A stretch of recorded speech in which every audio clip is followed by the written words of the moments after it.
అనుభవాలను కూడా తీసుకొని ఇంకా ఇతర రాష్ట్రాల్లో ఎక్కడెక్కడ చేశారో ఆ సమాచారాన్ని కూడా తీసుకొని పూర్తిగా ఎటువంటి లొసుగులో ఇబ్బందులు లేకుండా ఉండేటట్టుగా సాధ్యమైనంత వరకు దీన్ని జాగ్రత్తగా స్టడీ చేసిన తర్వాతనే ముందుకు తీసుకొని పోతున్నాం అని చెప్పి ఈ సందర్భంగా మీ ద్వారా తెలియజేస్తూ మీడియా మిత్రులందరికీ నేను మరొకసారి విజ్ఞప్తి చేస్తూ ఉన్నాను.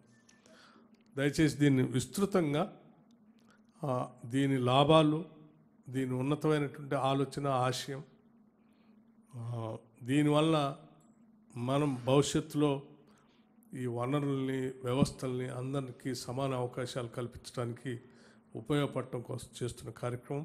భారత రాజ్యాంగాన్ని సంపూర్ణంగా అమలు చేయడానికి, ది కాన్స్టిట్యూషన్ స్పిరిట్ని మోర్ సో ప్రియాంబుల్లో ఉన్నటువంటి పొందుపరిచిన అనేక అంశాలని ప్రజలకు అందించడం కోసం మనం చేస్తున్నటువంటి ఒక ఉన్నతమైనటువంటి కార్యక్రమం తెలంగాణ ప్రభుత్వం చేస్తుంది.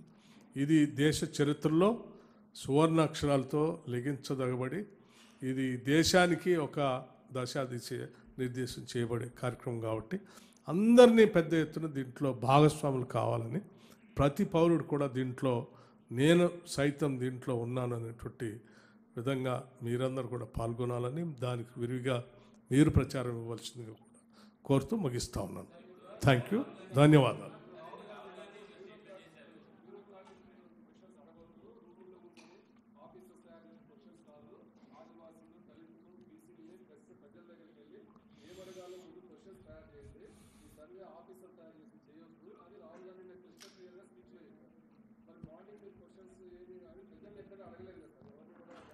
దయచేసి బహుశా మీకు శ్రీనివాస్ గారు అనుకుంటా, ఈనాడు మీకు తెలియదు కాదు, వారు చాలా స్పష్టంగా చెప్పారు.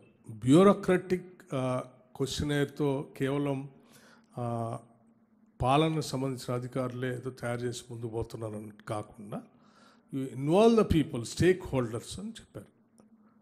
సో వారు గతంలో ఆ సూచనలు దానికోసమే నిన్నటి వారి సమావేశం కూడా, that is a culmination of జిల్లా స్థాయి నుంచి మేము తీసుకున్న సమాచారాన్ని బేస్ చేసుకొని that is a final culmination.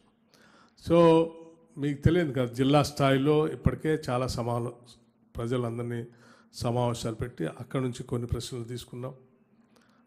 అట్లాగే రాష్ట్ర స్థాయిలో గతంలో సమావేశాలు పెట్టి తీసుకున్నాం. అట్లాగే వివిధ సివిల్ సొసైటీస్ దగ్గర నుంచి ప్రశ్నలు తీసుకున్నాం. అట్లాగే నిన్న కూడా రాహుల్ గాంధీ గారు వచ్చి సమావేశం పెట్టి సివిల్ సొసైటీకి సంబంధించినటువంటి వాళ్ళు చెప్పిన ప్రశ్నలు కూడా దాంట్లో పొందుపరిచాం.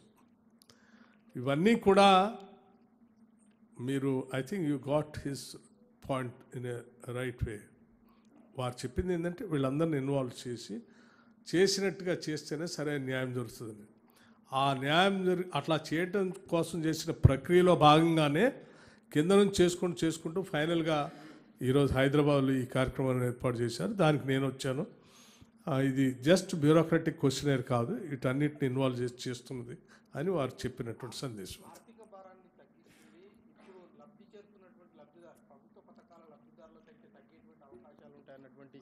సరిగా వినపడలేదు, మళ్ళీ చెప్పండి. రాష్ట్ర ప్రభుత్వంలో ఇప్పుడు ఆర్థిక భారం ఎక్కువగా ఉంది, దాన్ని తగ్గించుకోవడానికి ఈ సర్వే చేస్తున్నారు. ఇప్పుడు పథకాల లబ్ధిదారుల సంఖ్య ఎక్కువగా ఉంది, వాటి తగ్గేటువంటి అవకాశాలు ఉంటాయి ఈ survey. Very valid and right question you ask me and we have to clarify it also.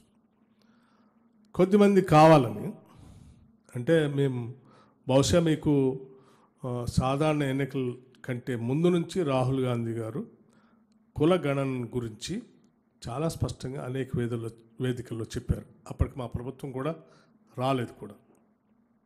అట్లాగే ఇక్కడే కాదు, మిగతా దేశంలో అనేక రాష్ట్రాల్లో కూడా వారు చాలా స్పష్టంగా ఒక సందేశం ఇస్తూ ఉన్నారు.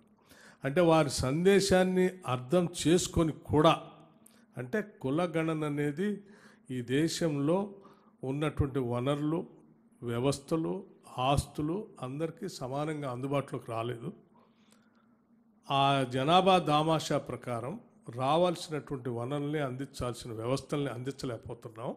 కాబట్టి సమగ్రమైనటువంటి కులగణన జరిగితే అది ఈ సమాజంలో ఉన్నటువంటి అసలు సమస్యని అంటే ఒక ఎక్స్రేలాగా అర్థం చేసుకొని ఆ తర్వాత ఈ వనరులన్నీ అందరికీ పంచడానికి ఉపయోగపడుతుందని చెప్పి ఆయన ప్రతి సందర్భంలో సమావేశంలో చెప్పారు.